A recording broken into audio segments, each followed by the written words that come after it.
Bonjour, hola. I'm excited today to show you a tool that I've used successfully with my students called the grammar puzzle for verb conjugation. This is a tool that I use after we've had 6 or 8 weeks of language under our belt so that kids can start to see and notice patterns within the target language that maybe don't exist in English. I'm going to show you how I do this in French today, but it will work for any language that uses verb conjugation, and so I think you'll be able to adapt it to your students. Okay, to start out, I'll help I work a little bit in English on this lesson so that kids can connect it to their own knowledge of English grammar. Okay, so I'm going to just introduce it as if you're my student. Okay, bonjour classe. Aujourd'hui, nous pratiquons du grammaire anglais. En anglais, nous avons un verbe to be. To be, c'est un verbe en anglais. C'est bon? Vous comprenez? To be? Okay, très bien. So we use this verb every day in English. You know what it means. You're going to use it for things like, I'm going to be at the game tonight. Or when I grow up, I'm going to be a French teacher. Okay, these are all phrases that you use probably every day in your daily life. So we understand to be. Okay, now I want to show you how to be works for other subjects. So if we use it with, for example, the word I, you would say like I be a student. Wait, what? You don't say I be? What do you say? I am. I am. Okay. Am doesn't look anything like be. Okay, all right. That's okay. That's okay. Well, let's try it with now the word you. The subject you. So which one do you use with you? Do you use you be, like you be a student, or you am a student? What? You are? You have a whole nother word? Okay, that's kind of crazy. You've got 3 words for the sort of same thing. That's kind of complicated, guys. Why can't you just say you am? Okay, I guess it just doesn't sound right. Okay, all right. Well, what about if we use he or she? Which one do you use now? Do you use she be, she am, or she are? What? You have another word? She is?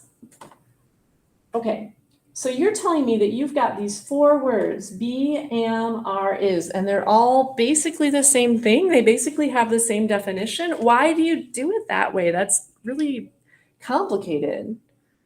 Okay, I guess it just sounds right, right? Like that's just English. There's no real reason. It's just English. Now, if a student came into our classroom and they were visiting from another country and they said something like, "Hi, I is from Argentina," you would understand them, right?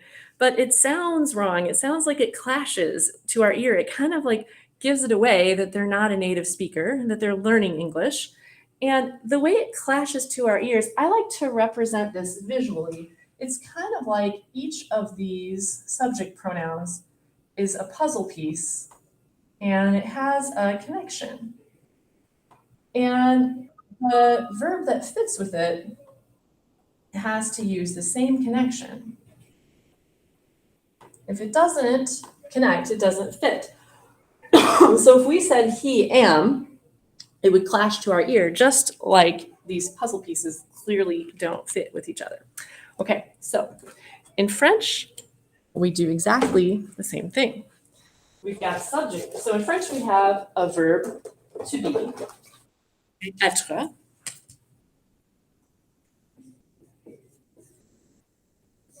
Être, ça veut dire to be. Et nous avons des formes de être. Je. Quelle est la forme de être qui va avec je? Oui, c'est correct. C'est je suis. Je suis. Okay? Nous avons aussi le pronom tu. Quelle est la forme de être qui va avec tu? C'est suis?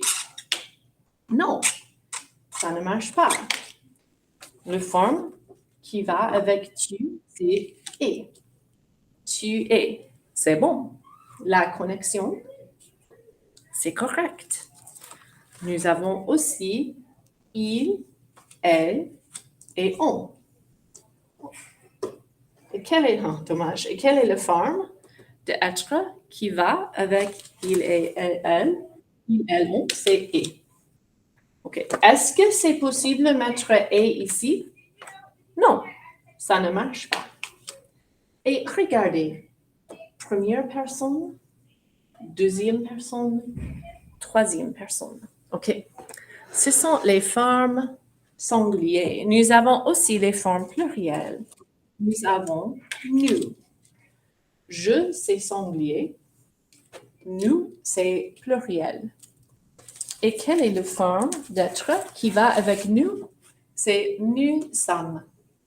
Nous sommes. OK. Deuxième personne, singulier, c'est tu, pluriel, c'est vous. Et la forme qui va avec vous, c'est vous êtes. Et finalement, nous avons troisième personne, pluriel, et c'est il et elle. Et la forme du verbe qui va avec, c'est sont. Donc, voilà. Et il y a un nom spécial pour ça, c'est la conjugaison. C'est la conjugaison. Voilà une introduction à la conjugaison physique.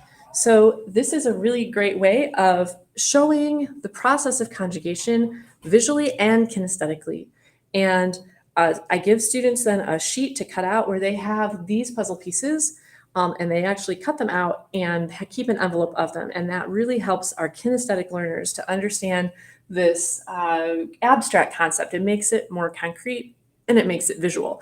And it gives us a point of reference later down the road when students are writing. I can be like, oh, you made a mistake with your conjugation. Remember, the puzzle pieces don't fit.